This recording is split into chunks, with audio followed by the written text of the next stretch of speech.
were in the food industry and you're a franchisee. So how did you get this idea that you wanted to do this?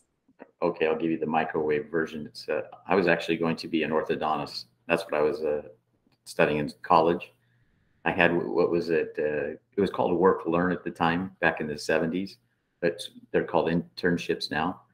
And I had an internship, and I'll be honest with you, my dad was an entrepreneur. He was a businessman, and I knew I wanted to have a livelihood that created a good cash flow so I could have the lifestyle I wanted. At the age of 13, I got a job working for a cousin of mine who had a very successful um, catering service, and it gave me the opportunity to just work weekends doing that. I never thought I'd ever do that as a profession, but from that job, I then I got a job at a produce mart because those guys were making like 3 or 4 times the wage we were making. They were making a union wage, and I thought I'd just do that for a summer. I ended up doing that for a year, and during that time, out in California, we delivered strawberries to the franchisee. They made these strawberry pies just in the summertime. That led to me talking to one of the owners one time, and I shared a little bit of my background. I said, I'm not sure if I want to do this dental thing. But I know a little bit about the food business. I never took a business class. I never studied anything basic on business. When I found out the how lucrative it was, I was pretty amazed. We go back to the mid to late 70s. I got started in 77 is when I got introduced. In 78, I got my first restaurant.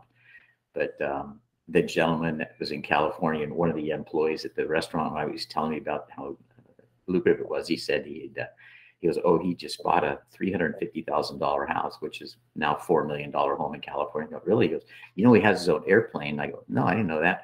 So oh, I could do this. So I took an interview, and I didn't hear anything for a while. So I know one of these supervisors. I was making a delivery one time, and a gentleman who was actually became a franchisee.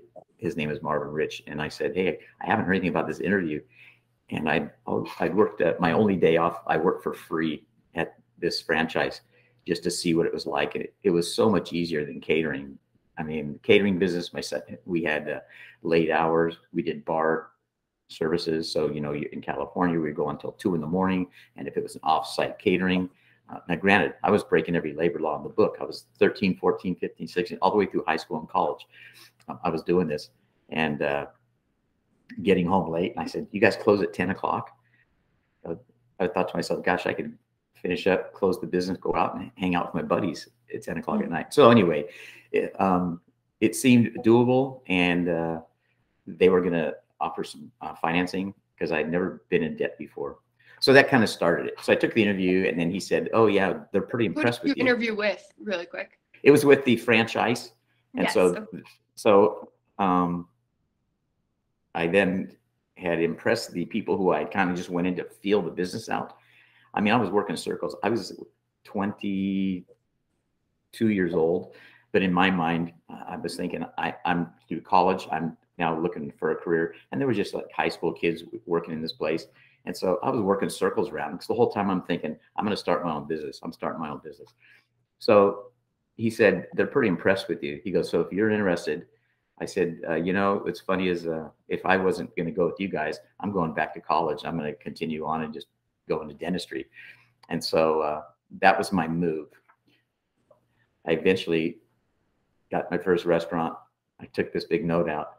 And then at the time, Bella, my wife, she was my girlfriend. And then I had a career. So I thought, hey, now I wasn't going to end that relationship. We got married. She had just graduated a teaching degree. She never actually did that. We became business partners, and we actually ran these restaurants together and looked like two young kids in there.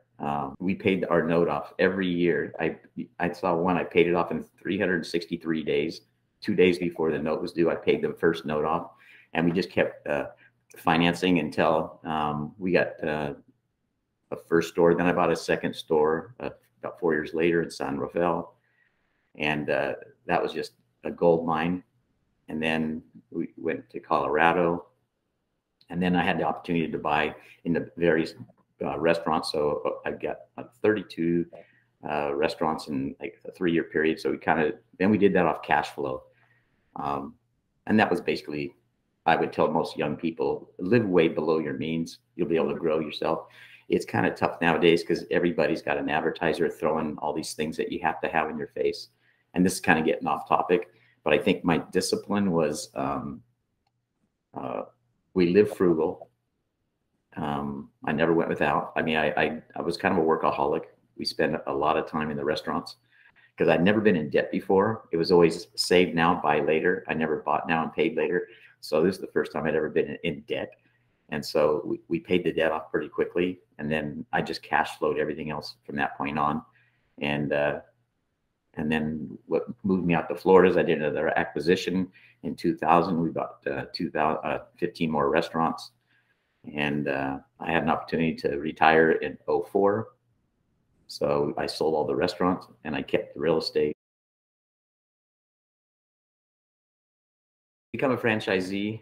Um, it's somewhat different now. I mean, like I mentioned before, the franchise I was involved in, and I've retired 18 years ago from the business. So at that time, even in 2004, you had to have a minimum of $1 million net worth, and you had to have a liquidity of $500,000, which meant you couldn't take a note out or a loan or anything to get that. You had to have just a bank account or something that you could cut a check for $500,000. Um, and that's probably restrictive to a lot of people getting into the industry. Now, you mentioned that you met somebody that has a franchise they just got. There's thousands, literally, of franchises out there, not only in the food industry, but most of the people maybe watching this have probably eaten at the establishments. Worldwide franchises, they're all over the world. Um, so you have to have some expertise. A lot of people sometimes look at your lifestyle and say, "Oh, I want to do it you." I said, "What do you know about a, a restaurant besides going in and ordering food, looking at a menu?" I said, "I use a computer, but I wouldn't start a computer company because I don't know enough about that business." The one thing I think it set me apart, I knew about hospitality. Once you start a franchise, you get a good accountant and a good attorney, because all the legal implications of things you might want to do, you just run by your attorney. And then you ask your accountant, how can we do this financially and make it legal to make all this happen? And are you in a position to um, do these leverage aspects of the financial part of the business? So I always tell people, I said, if you can run the business and you have the talent to do that and manage individuals, that's the tough part of the business, because there's a lot of people that have money that wouldn't succeed in a lot of different industries. You can invest in it. But nowadays, at least in the industry that I'm in, you want to have some sort of general understanding. It's the food industry it's a different animal. You know, the hours are way before it opens and way after it closes typically. Even as an owner operator, I was on 24 hours a day in my head. If my phone rang, I always thought, okay, it may be a business call. I didn't realize it till I retired, but I used to get a little adrenaline spike when my phone would ring, because I thought, okay, I'm on. I'm gonna have to solve a problem or deal with an issue, or someone needs some guidance in something. Something had to be managed. If it didn't get handled by a lower management person, and it got up to me, it was something I probably had to deal with. Does it? It's very involved. So I think people need to realize it's work. It's effort. Prior to my 23rd birthday, I got into the business. So I had a lot of energy and I had a lot of desire. I wanted to kick off and get my career going. So I sacrificed all my social life. Um, I didn't struggle through school. I was a decent student, but it didn't take a lot of effort for me. And so I had a lot of free time. My social life was pretty good. And so I figured I wasn't missing anything by not going out on weekends and doing everything. And the food industry is a weekend based business. That's typically our busy days. So I would take, if I chose to take days off, I would take mid days off. And I really liked it because we liked water skiing and things like that. And so I would go to restaurants, I'd go to movies, and the weekdays they were always empty. Nobody was out on the lake or nobody's on water skiing on the river. I was the only boat out there. Sometimes it's just me and my buddies, my kids. Um, so that was a nice part of not taking weekends off, um, and working on those instead. My hours, I didn't count, but I can tell you, I was probably every moment I was awake, I was working. First, when I first got started, especially, 80-hour work weeks were nothing. If I would work a 8-hour day, like if I went, let's say, at eight to four or something, an 8-hour day, and I could still go home, get my boat, go out and take my kids water skiing. I figured that was a half day. That was a normal day for most people. Um, and that's just a mentality thing that you hope that work ethic is not being lost on a lot of people. Of course, we ran the first restaurants. I mean, we actually went in and prepared product and did it. I did all the hiring. We made, we had people that maintained equipment stuff first, but we were responsible for taking care of all the ordering. It was just absolutely all the day to day management of running a restaurant. The biggest thing as you get more and more things that you're managing individuals. And I always said, if you could find the people, you could almost open a restaurant every month, because you could find a contractor to build a building. If you got far enough ahead of yourself and you could just get multiple projects going, you could get people that would be able to finance it if it was taking lots of money. Banks would want to loan you money. And there's equipment out there. If you could take the human element out of it, that was what you spend most of your mental time on, was managing people. Because once you had your restaurant open, the facilities was there, and you had a good manager and crew, it was kind of, you could be hands off, but you still had to manage all that. You're always managing individuals. That's where your effort goes. There's leases, and then there's where it's a property that has a locale. I had a friend at church who was he had McDonald's restaurants, and he said, "Oh, you're like my kindred spirit. You're the such and such guy." And I said, "Oh no, not anymore." I said, "I sold the restaurants." I said, "But I retained all the real estate that I own. Now I'm a landlord." He goes, "Well, I can't do that because McDonald's buys all their land. They're the biggest landholder, one of the largest in the United States, if not the world." He goes, "I can seal." I go, "Oh, you can't see a property on a corner with a red light and say, hey, that's a good spot to put a restaurant on?" He goes, "No, I can tell McDonald's they'll buy the land, then I can build the restaurant, and then I have to pay them rent." I didn't own all the properties. Some of those were leases, but the ones when I sold, I told them, "These are fee properties," meaning, so I wrote triple net leases, commercial leases, meaning that they pay the rent, they pay the sales tax on the rent, and they pay the property tax. Everything is up to them. If something goes wrong, they fix it. If they need a new roof, they fix it. If an air conditioner goes out, they fix it. That's a luxury of having a commercial lease versus a residential. Nobody calls me and says, "Hey, the toilet's backing up or the washing machine doesn't work anymore." And you're the landlord. You got to come fix it. It doesn't work that way on commercial leases. Um, Everything's on the owner. They need to restrike the parking lot, and they put it in. And the nice thing about having a national franchise is that every one of my properties since I've retired has had to undergo a remodel, and those are hundreds of thousands of dollars. So I tell my wife, I go, "Nobody's going to invest all that money and stop paying the rent. They're gonna stay there." So they've all been upgraded. At least national franchises, it's mandated that over a certain time you have to do a new interior decor package or exterior uh, finish. But What's and plus, something? I'm gonna say, plus you write 20-year leases. I'm Oh, getting off. I'm kind of concentrating more on the retired phase because that's where I'm at.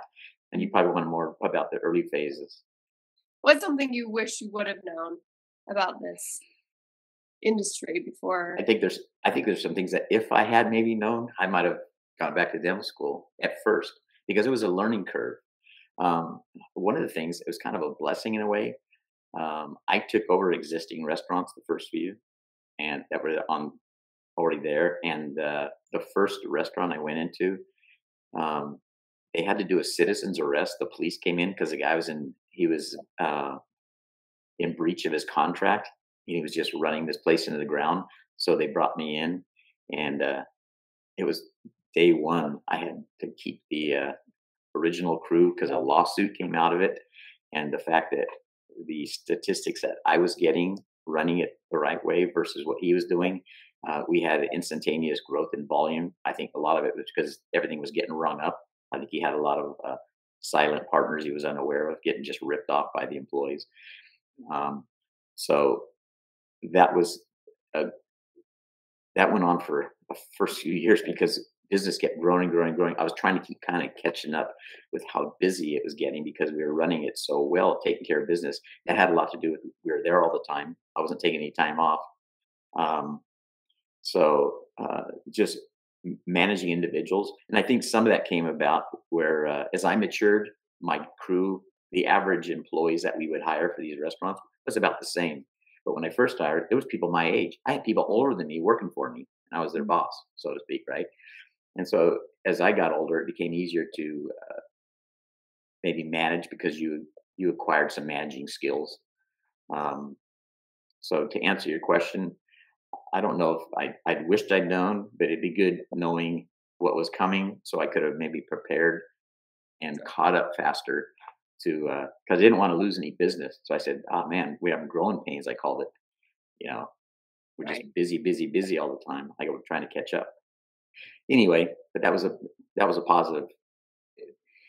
Here's one thing: as a franchisee, you can't come up with your own menu items. Like Mhm. I just couldn't say, "Oh," like for instance, we for a while we were selling chicken tacos because I came up with a residual item when we had chicken. I always wanted a product available to the day minute we close, and you don't know if somebody's going to come in and get at 20 pieces Mhm. chicken or somebody wants a two piece, but you always want to have everything together. So the minute you close, you have food there. And I thought, well, that protein is the most expensive thing that we purchased. Mhm. Okay. And other items you just would never sell again. Um, Side dishes and things were just weren't reusable. So I thought, gosh, what could we do? We could debone this food. And then I went to a tortilla manufacturer, which was happened to be in Sacramento, the first area I had store.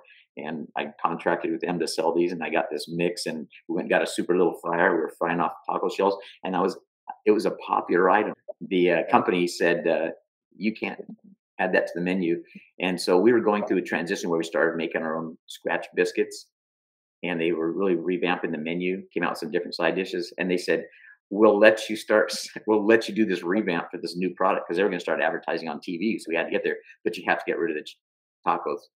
So that was one thing.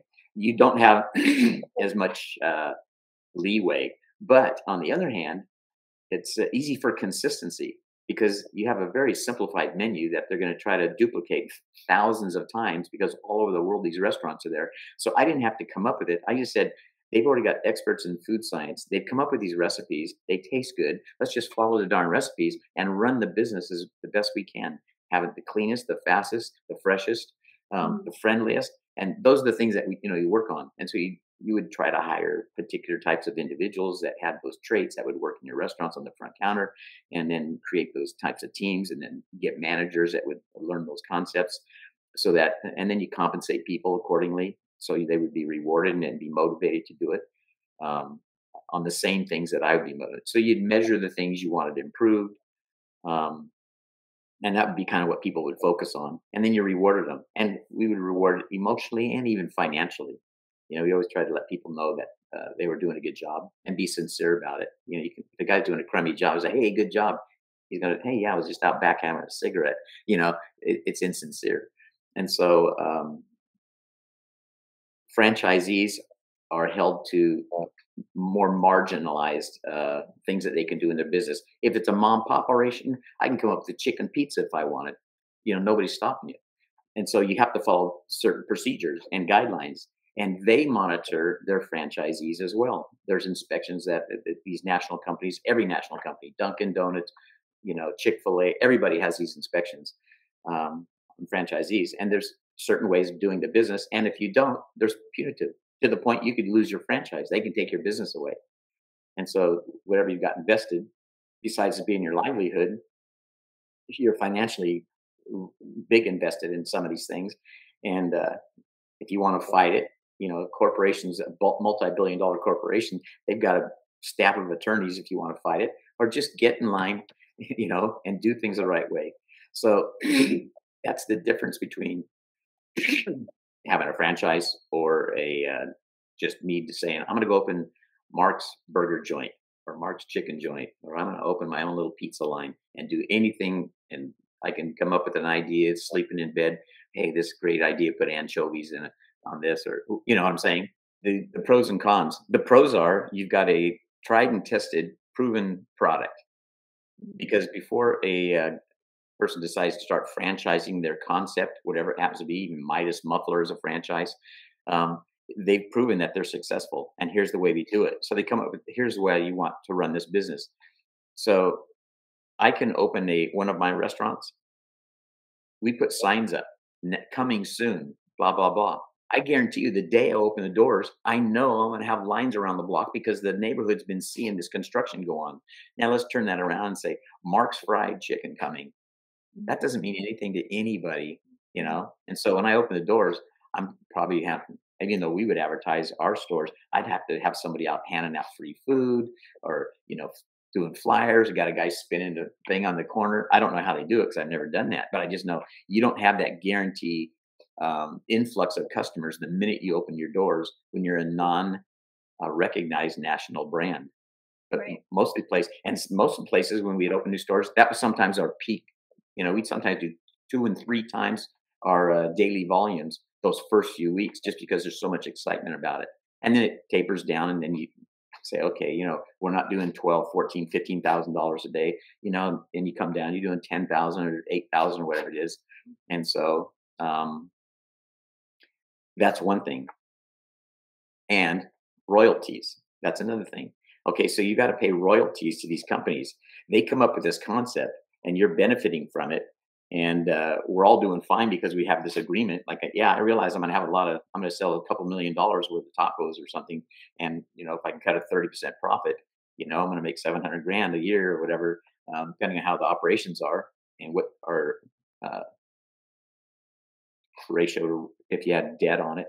And anyway, but they want their piece. And so you pay them a royalty, and there's an advertising budget that you have to pay into. And so that's these television programs that's paid by franchisees in the area. If there's no corporate stores in your market, everything you see on TV, that's all a contribution from the operations of these owners. They pay into that. Nothing's free. Now, on the other hand, my Mark's Chicken restaurant wouldn't do as much volume if I didn't have this national brand name. So I not even kicking back me the profit or the cost of advertising that I would have to pay into the franchise, and the cost of the royalties would not probably offset the lack in volume coming into that non-known entity. Last question, what's your Okay. advice for someone who is interested in this industry? Okay, one time someone told me, it was pretty wise. He says, a person's desire to be successful is directly related to their willingness to sacrifice. And I found that to be true because there's a lot of business failures. I don't know the statistic, but you hear about a lot, new businesses that start up and, close their doors within the first year or two, because I don't think people realize it takes blood, sweat, and tears. It takes effort. They see the luxurious part of being an owner, but I tell people, I said, yeah, you're looking at 30 years of effort, but you don't see what it was like when we first started out, and the effort we had to put in and the sacrifices that were made, you know? And so I think hard work goes a long ways.